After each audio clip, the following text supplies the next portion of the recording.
What is going on? Welcome back to Jiu-Jitsu Outlet. I'm sitting down with a legend in the Jiu-Jitsu community, the Silver Fox, Karel Pravec. What is going on? How are you doing, sir? Pravec. I'll correct you on the last name. It's okay. Man. I know it's been brutalized many times before. Mine too, man. How you doing? I apologize. I'm happy to be on here. Well, I know that you got your black belt from Renzo Gracie, one of the greatest instructors of all time. You've trained with John Danaher quite a bit, another one of the greatest instructors of all time. You yourself are, one of the most known instructors, I think, on social media. Like, you've had a social media presence for quite a long time, man. And I'm just want to hear this question that we pose to everyone. I want to pose it to you, and I'm really interested to hear your response. But since you started training, how has jiu-jitsu impacted your mental health? Well, one of the best things about jiu-jitsu, and that's sort of as a school owner and an instructor, I try to convey to potential students or people that are interested in Brazilian jiu-jitsu. I think one of the best things, if not the best thing about Brazilian jiu-jitsu training is for that hour or two that you're training, you really cannot focus on anything else. It's literally an hour to 2 hour mental break from everything else that's going on in your life. And that's invaluable. I think, like now there's a lot of talk about, Zuckerberg fighting Elon Musk. And frankly, I don't have any interest in it as, two unskilled guys going at it. But I think what it shows you is that you have these super wealthy and I'm sure super busy guys that are really getting into Brazilian jiu-jitsu. And you kind of wonder why. Why would they do that as opposed to some other things? It's highly addicting. And the reason I think for that is people fairly quickly, as soon as you kind of get over that initial sort of, this is difficult, I don't know what I'm doing, I suck sort of mentality, and start to look at it as I'm here to learn a few things and to get a basically mental vacation for an hour plus today. I think it's basically an extremely good form of therapy. So that's, I think, that's what it's done for me. Obviously, that a lot of times I used to have a very stressful job in corporate finance. A lot of times I would go, I would either train with John in the mornings, and then some days I'd go at lunchtime because it was difficult for me to get away in the evening or get away to make the class at a specific time. It's just sort of like you lose control of your time as the day progresses. So the earlier in the day was better. And literally I would have all these, personnel issues, deal issues, things be convoluted and tied up. And I go train jiu-jitsu and I'm walking out. I'm walking up, Manhattan North, heading north back to the office, and everything would become clear. Like your brain would work significantly better. And I think, anybody that's an employer, I would encourage you to, if you expect a lot of work from your employees, and you basically would rather have them sit there brain dead, they're not productive. If you let them get away for jiu-jitsu for an hour or two, watch how productive they've become. Better spirited, so better dealing with customers, better dealing with clients, better dealing with problems, and obviously much more productive employee, probably thinking a lot clearer. And I can attest to that myself. I love that, man. You're so right. Like, there's so many companies that would be very well suited if they had a jiu-jitsu program or if they encouraged more of their employees to train. I mean, law enforcement is a great example. If we had a jiu-jitsu class at every single law enforcement center that they could take for 45 minutes on a lunch break or something like that, man, that would reduce stress. It would reduce violence. It would ultimately reduce crime because they'd be better equipped to help handle these situations. Man, like that would be brilliant if we could do that. Yeah, it would be really nice. I think, if any sort of doctorate candidates are listening, I think it'd be a very interesting sort of study, perhaps thesis to study the effects of, and I'm sure people can come up with ways to measure mental alertness, measure sort of mental performance after training Brazilian Jiu-Jitsu. versus prior, and how positive that is. I think that would be kind of an amazing study. So if anybody's listening and has that ability, and by the way, guys, just feel free to reach out to me. I want to add one more thing. Any exercise I think is positive. You can do, you can run on a treadmill, you could do Tai Chi. But I think what makes Brazilian Jiu-Jitsu special is the idea that usually during class we spar. And that's where you really need to focus on what you're doing. You may be mentally tired and, for whatever reason, and you really need to focus at that point in time. Whereas other forms of exercise, you can be a little bit on autopilot. And I think that's where the brain and the body gets robbed of the highest benefit is focusing on what you're doing then and there. You're right. It's a Zen action, if you think about it. There's a lot of Zen philosophy that gets mixed in with the martial arts. And really, Zen is all about being present. I mean, that's really how I understand it. It's about these practices that force you to be present. If you think about like a Buddhist monk, raking their garden up in the mountains or something like that. It's a similar thing. Some people are into that Buddhist monk philosophy, and I'm actually into it as well, because I do believe that a lot of the stuff that has been practiced over centuries, there's value to it. There's a reason for it. But it'd also be nice to actually have some empirical evidence, which I think would convince those that are more kind of interested in the science rather than the philosophy. So I think we could hit both ends of that. I think you're totally right. And I actually just had a conversation. It was 2 episodes ago that I recorded with my friend Musin Corbry, who's actually finishing up his PhD at the University of Arizona. And he's not really studying exactly jiu-jitsu, but fitness in general. And he's looking at a lot of jiu-jitsu in his research. And what he came on the show to talk about is that what they're finding is that physical exercise in general is better for your body than any of these SSRIs, any of these different things that they've been giving us, and that it's actually even above nutrition is what they're finding. That physical exercise, I'm not sure what is SSRI. Like the antidepressants, the antidepressants. Oh, okay, yeah. That actually physical exercise, and he was saying specifically when you're exposing your body to an extreme stress, like jiu-jitsu or judo training or wrestling or even Olympic weightlifting, if you're putting your body under those extreme circumstances, it hits your neurotransmitters in a certain way. And it actually makes this impact on your brain that says, like, we got to shift into gear, and your brain starts to produce more dopamine. And what they're finding is that for men, dopamine and serotonin and testosterone are linked. So if you're producing more dopamine, you're also producing more testosterone, which means you're going to be healthier, happier, sexier, everything. But it makes sense, right? I mean, think about it. Absolutely. I think, I think it would be amazing if we could, have, I'd be interested in a study specifically that I do believe that exercise is good for the brain, regardless of what you do.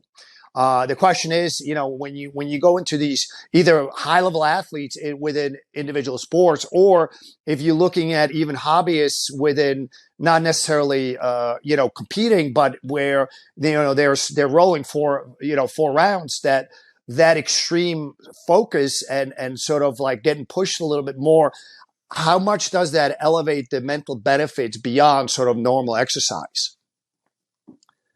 I feel like it would have to. And if you think about it, there's a primal element to jiu-jitsu and to the martial arts. There's this, especially when with men, I think, especially there's this kind of tribal thing that happens with young men, especially, where they start to kind of almost generate this pack mentality that is, I think, healthy. And I think that it's something that doesn't get expressed anywhere else in life. I mean, well, the only other expressions you see are really the military or gangs or, different, like these different little cohorts that form, but usually around extreme violence. And jiu-jitsu and MMA does the same sort of thing, but without anyone dying necessarily. It's like, it's almost simulated, so to speak.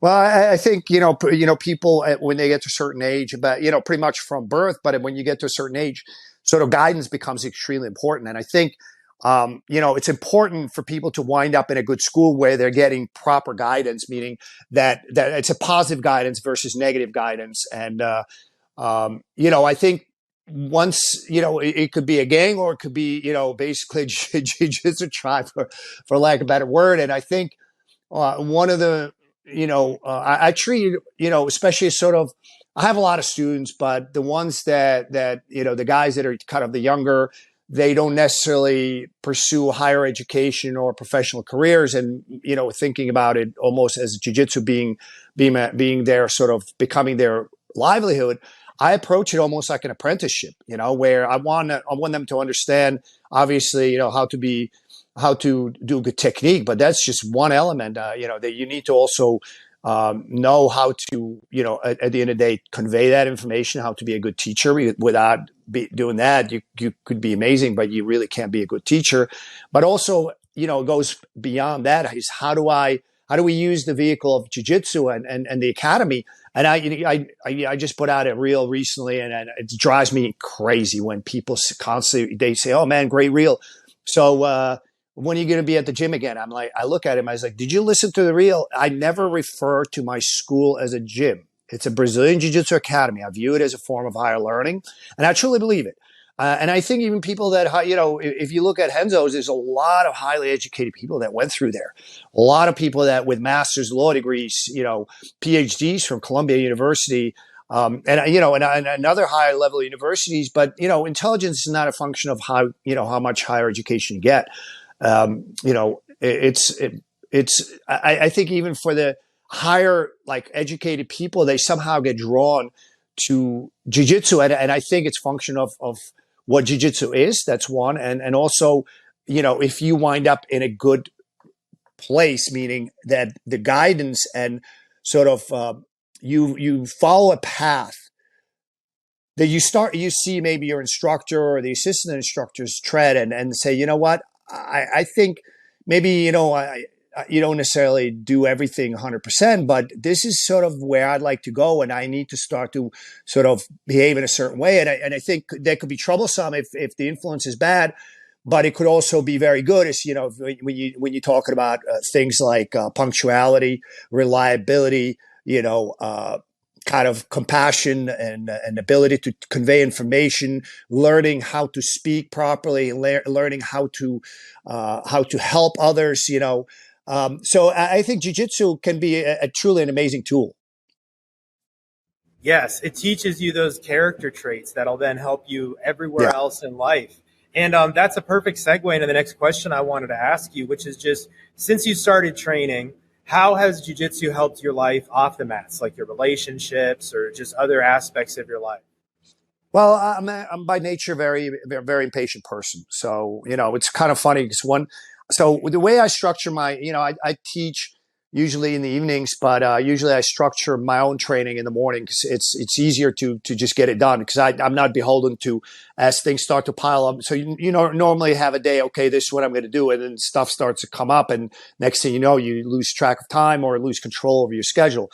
So I try to get my training in the morning, but usually, like if I don't get my training, I'm very impatient. I try to get things done, and a lot of times my mind races from different things. There's there's a lot of people in jiu-jitsu that I got all those things, OCD, ADHD, and all the other all the other acronyms you can come up with.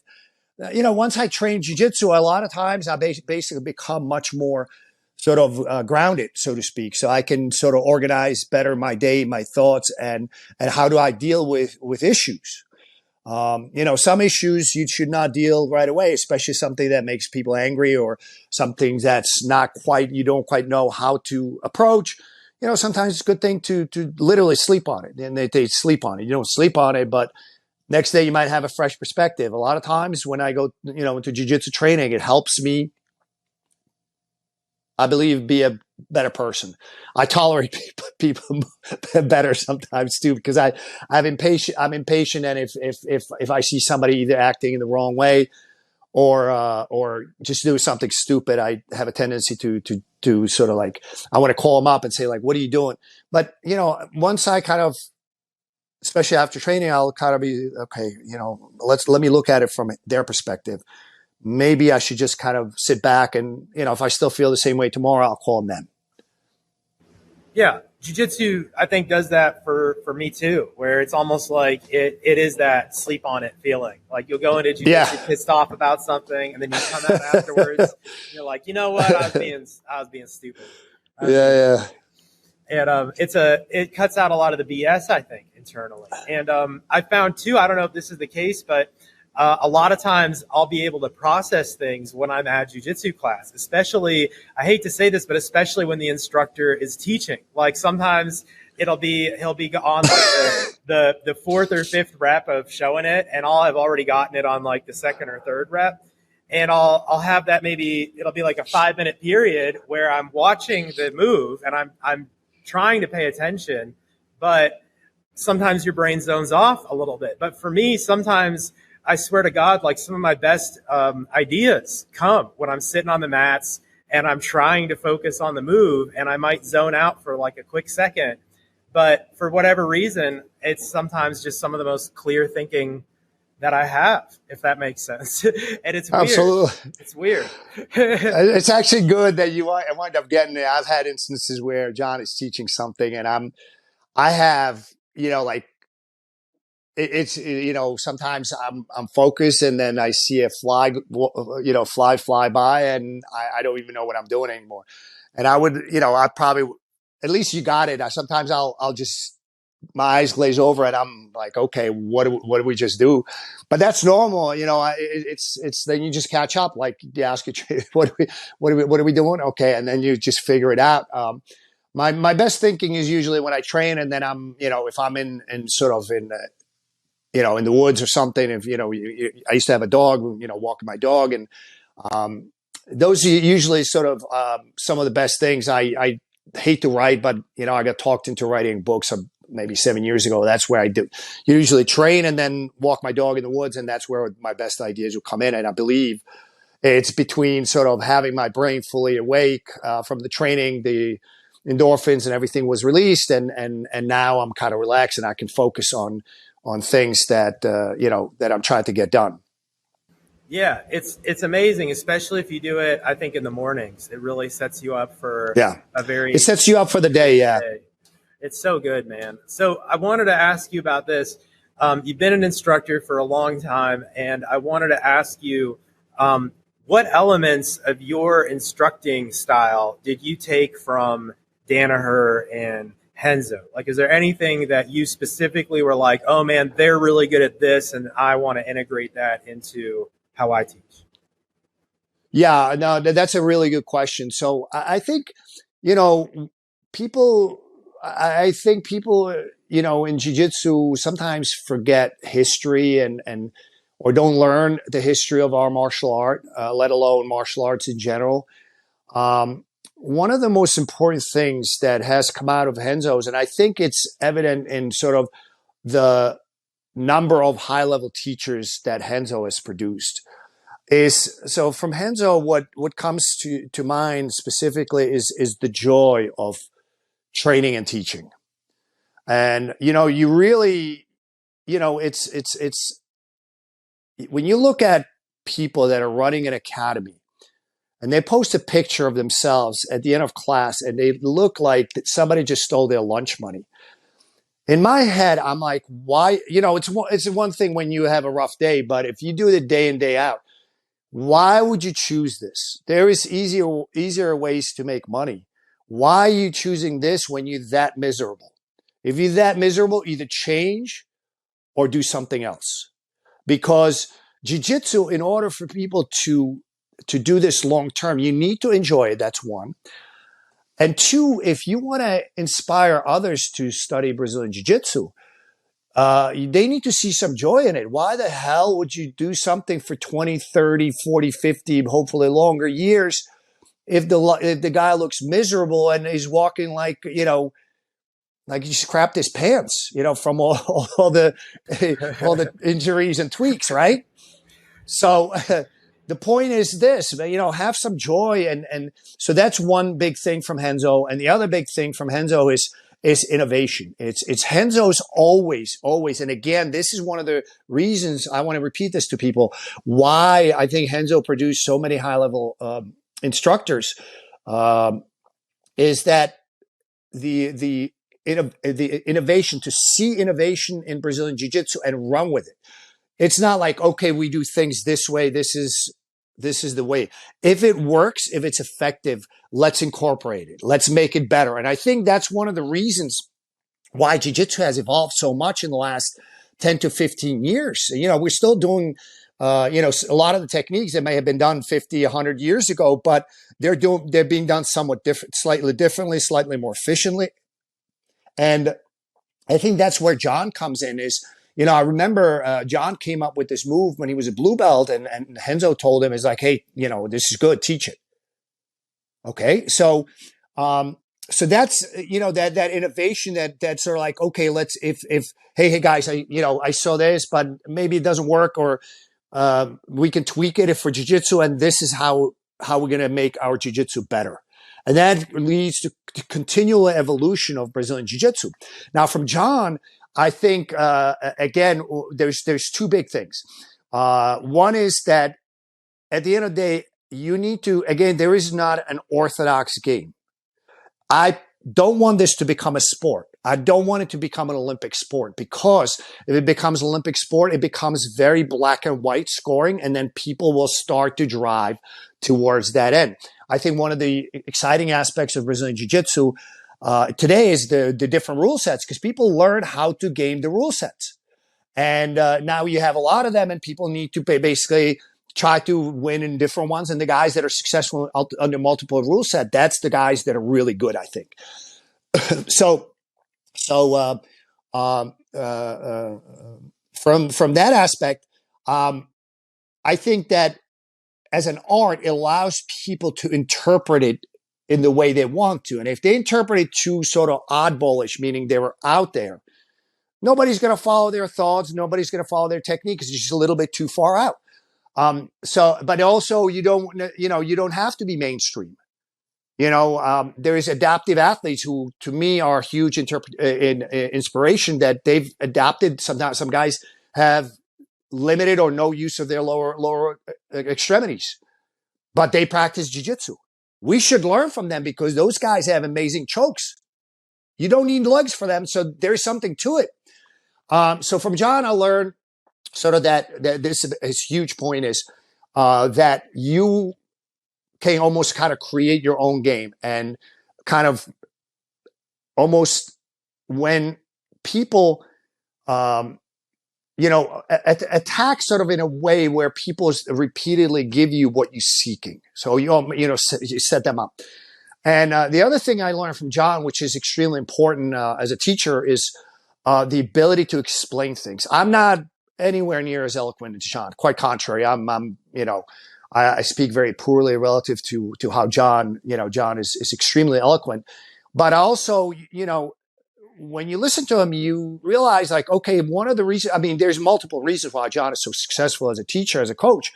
Extreme level of intelligence, he studies jiu-jitsu like no one else. I remember 10, 15 years ago, before even Facebook became big, on one of the forums, somebody's like, why is John so good? And I said, well, he's at the academy 40, 60 hours a week. Impossible. This is not going to happen. Really? I see him there all the time, sitting on the computer. If he was not teaching, he would be on the computer looking at matches, fights, and sort of digesting and dissecting things. So again, John, I think, raised the bar for people to be able to explain things properly. And some people, some teachers, the way they explain things, they just maybe a little too much explanation, and some of the ADHD and OCD guys, they just kind of get lost. Others they can't express it in the words. Neither one of them is too good, but you need to find a way to explain the technique, the materials, and the concepts to the students. So again, that's two big things I've learned from John, and two massive things I've learned from Renzo too. Thanks for sharing that. That really opened my eyes up a little bit. And I feel like, thank you, because I feel like so many people are so serious. And I love what you said about the joyfulness, that I feel like that's so true. And kind of going back to what we were talking about before with the Zen philosophy, and kind of the idea of jiu-jitsu being a more philosophical practice, I found that a lot of the teachers that I've looked up to in philosophy or in spirituality, the ones that really get it are the ones who are taking it lightly. Like the guys who are all, oh, you got to listen to me and I'm the master and I know everything. Like those are the guys that are usually full of crap when you boil it down to. But the guys that are legit in the martial arts or in philosophy, spirituality, like any sort of mentor really that I've looked up to, business guys that I've looked up to, they always have a great sense of humor. They're always not taking it too seriously. But if it comes down to it, obviously they're a badass, but deep down they're a badass. But to the world, they're friendly, they're joyful, they have a sense of humor. It's important. Yeah, no, I treat study of Brazilian Jiu-Jitsu extremely seriously, but the practice and the explanation, you got to have fun. That's the only way you're going to be able to do it long term. One of my best martial arts teachers, I was actually, when I was younger, I was studying ninjutsu, so it wasn't jiu-jitsu, but I really took this. My teacher, Leonard, one time he said, guys, he sat us all down. He's like, guys, martial arts are cool. He said, if you don't feel cool when you're doing your move, it's like you're probably not doing it right. He's like, if you do a shoulder roll and it doesn't look cool, it's like you probably didn't do it right. It's like martial arts are cool. Like when done correctly, it's beautiful. Yeah. Like if you don't feel like, oh man, that was slick, like probably didn't drill it hard enough. Because if done correctly, you should feel like, oh wow, I'm a ninja. It's just fun. Yeah. And it does take some time to, like I said, to get past that stage where you don't understand things.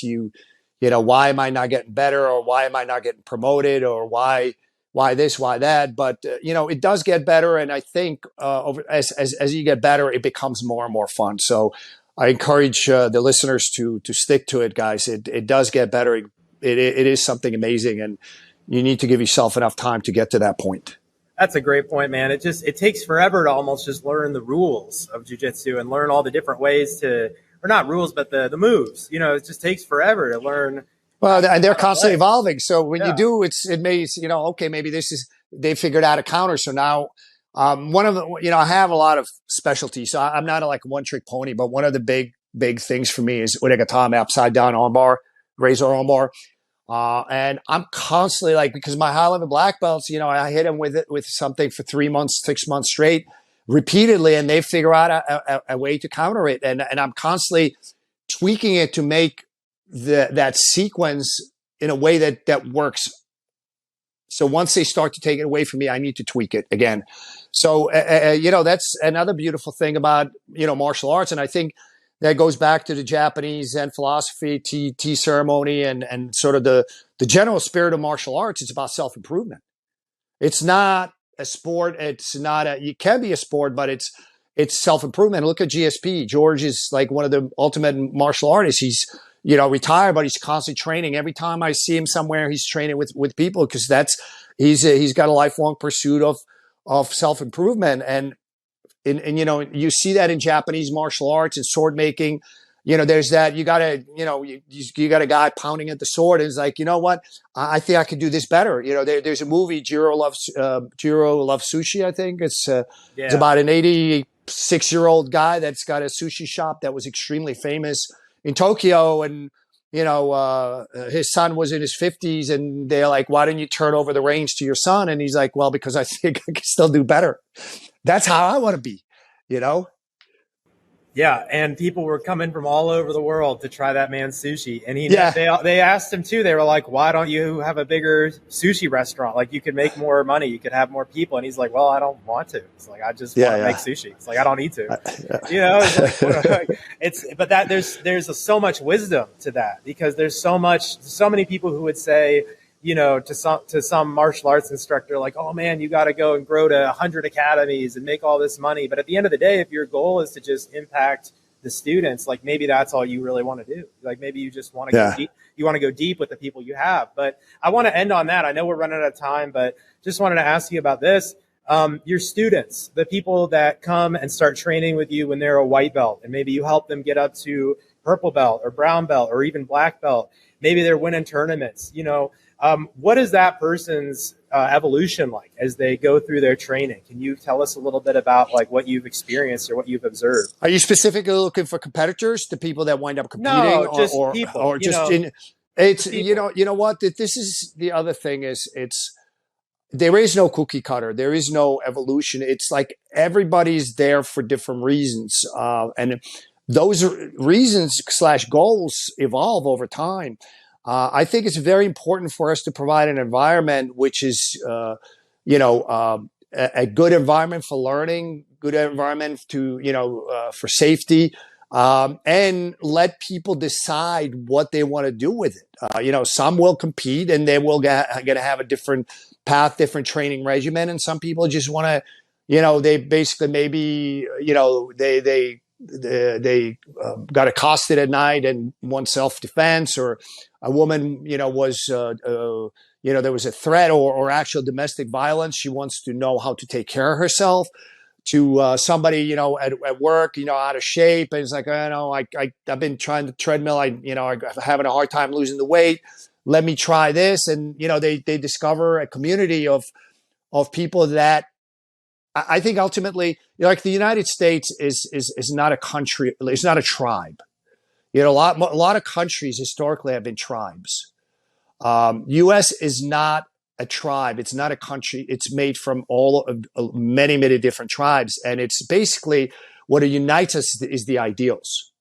And I like to think of jiu-jitsu in a very similar way: is that jiu-jitsu is not, the tribe of jiu-jitsu is, you can pal around with somebody from a different tribe because they do Brazilian jiu-jitsu. And I think what unites us is ultimately anybody that's been doing jiu-jitsu for 2 or 3 years. We immediately respect the fact they sucked it up that long to do jiu-jitsu. And that's what I think is what unites us as a tribe of Brazilian jiu-jitsu. That might be a good closing statement, huh? Yeah, it's true. And in this world, man, we need a lot more unity, and we need to start coming together more and understand that we're a lot more connected than we are different, especially people in the martial arts community. I mean, if you talk to jiu-jitsu people and really get to know them, like a lot of us are thinking the same around philosophy or around political philosophy. Like I found a lot of people in jiu-jitsu are very libertarian, like they have a very libertarian mindedness, and a lot of kind of, I just want to live and let live sort of people, and it attracts a certain type of person for sure. And it's part of it. I love what you said, man. Like it's almost like making a tribe within the giant melting pot of the world, and it's an international tribe. Yeah. It's beautiful, man. Well, just is there anything else that you want to share before we wrap this up? No, I really appreciate it. I had a lot of fun. I always have fun talking about jiu-jitsu.